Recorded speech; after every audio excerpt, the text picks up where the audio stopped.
Que vous avez toujours été une espèce d'armée derrière moi, tu vois, même si j'enverrai jamais mon armée faire du mal, tu vois, ou injustement, et je ne vous ai jamais sollicité, ou les seules fois où je vous sollicite, c'est pour des bons trucs et pas aller en guerre contre je sais pas qui ou contre je sais pas quelle structure qui s'est foutue de ma gueule, parce que finalement des problèmes perso on en a. Demain je me prends la tête avec mes voisins, alors pas du tout, hein, ils sont adorables, tout va bien, tu vois, mais demain je me prends la tête avec des voisins, en quoi ça vous regarde? En quoi ça vous fait du bien, en quoi ça vous fait du mal.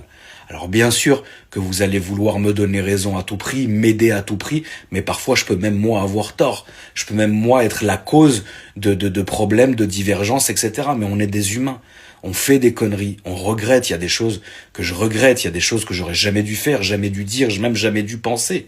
Et le principal, c'est de s'en rendre compte. Tu vois ce que je veux dire? Finalement, bien sûr que ce qui nous unit, c'est l'automobile. Bien évidemment, tu vois ce que je veux dire. Maintenant, je sais qu'on a une relation qui est différente que si simplement je vous postais mes voitures à longueur de journée, ou si je n'avais que des mots mécaniques ou automobiles à la... Oh, ça s'empire, vous avez vu ou pas? C'est vrai que ça aurait été la facilité. C'est vrai que ça aurait été la facilité de faire un contenu 100% automobile et de faire des featuring avec la planète entière. Bien sûr qu'aujourd'hui, je serai à 2 millions d'abonnés, que je taperai des millions de vues à chaque vidéo, que machin. Mais est-ce que ça, vous m'auriez connu comme ça? Est-ce que vous m'auriez connu comme vous me connaissez au fond de moi? Est-ce qu'on aurait pu parler de tous ces sujets? Est-ce qu'on aurait pu faire tout ça, passer des nuits, même en vocal sur Discord, à parler de sujets de dingue qui, je le rappelle, n'ont vraiment pour le coup rien à voir avec l'automobile. L'automobile, c'est le ciment de notre relation, la famille. Mais le fondement de notre relation, ce n'est pas l'automobile, c'est autre chose. Tu sais, la famille, parfois, quand je vois des contenus sur moi, sur TikTok, sur Facebook, des gens qui disent n'importe quoi, bah vous qui connaissez la réalité, vous venez vous les recadrer. Non, non, il en a déjà parlé, il y a ça, ouais, mais sa famille ça, ouais, mais si, machin.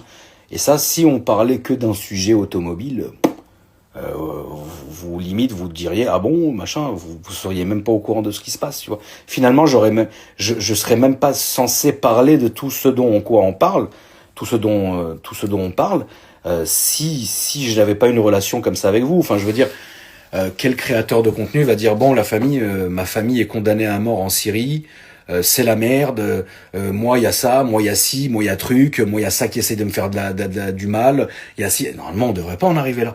Normalement on devrait dire, la famille, j'ai acheté une voiture, regardez, elle est trop bien. En fait on aurait dû s'arrêter là. Mais c'est pas ce que j'ai fait depuis 10 ans et c'est pour ça qu'aujourd'hui je me permets de vous appeler la famille, parce que je vous considère vraiment et je sais que quoi qu'il arrive, vous me considérez aussi.